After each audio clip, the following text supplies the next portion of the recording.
ជំរាបសួរបងប្អូនទាំងអស់គ្នាថ្ងៃនេះសួនទឹក Garden City Water Park ដែលមានទីតាំងនៅផ្លូវលីយ៉ុងផាតសង្កាត់បរិតាសេខណ្ឌជ្រោយចង្វារក្រុងភ្នំពេញនៅជិតសួនសត្វ Safari បងប្អូនគេមានកម្មវិធី promotion ពិសេសអ្នកចូលលេងម្នាក់ចំណាយតែ$5ប៉ុណ្ណោះអញ្ចឹងខ្ញុំហើយនិងម៉ាក់សីតីក៏បាននាំក្មេងៗមកលេងទីនេះដែរមកដល់ទីនេះឃើញមានគេមកលេងច្រើនណាបងប្អូនមានមនុស្សម្នាមកលេងច្រើនអញ្ចឹងសប្បាយ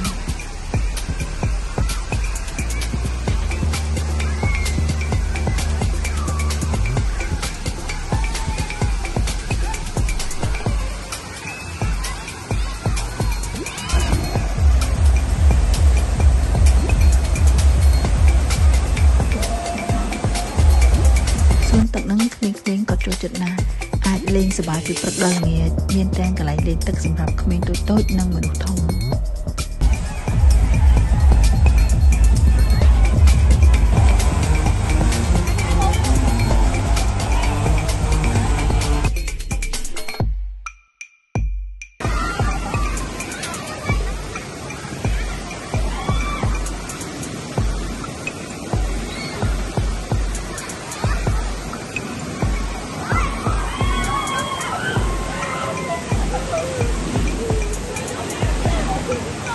ក្នុងនោះក៏មានហាងលក់សម្លៀកបំពាក់កីឡាមានឈុតហែលទឹកសម្ភារៈកីឡាផ្សេងៗមានអាហារដ្ឋានមានហាងលក់ភេសជ្ជៈនានាជាច្រើនផងដែរ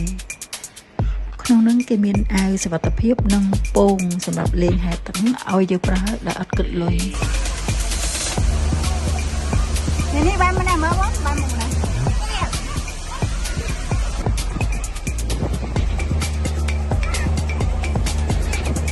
នៅតាមកន្លែងលេងទឹកនីមួយៗខ្ញុំឃើញមានបុគ្គលិករបស់សួនទឹក Garden City ជាច្រើននៅចាំមើលដើម្បីការពារសុវត្ថិភាពអ្នកមកលេងទឹកខ្ញុំយល់ថាគាត់រៀបចំបានល្អមានអារម្មណ៍ថាមានសុវត្ថិភាព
នៅខាងក្នុងអគារនេះគេមានទូដាក់ខោអាវបន្ទប់ផ្លាស់ខោអាវកន្លែងមុជទឹកបន្ទប់ទឹកសម្រាប់អ្នកមកលេងទឹកដែរ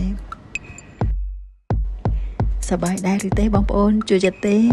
បើក្មួយខ្ញុំវិញជួយចិត្តទីនេះណាស់ទាមករហូត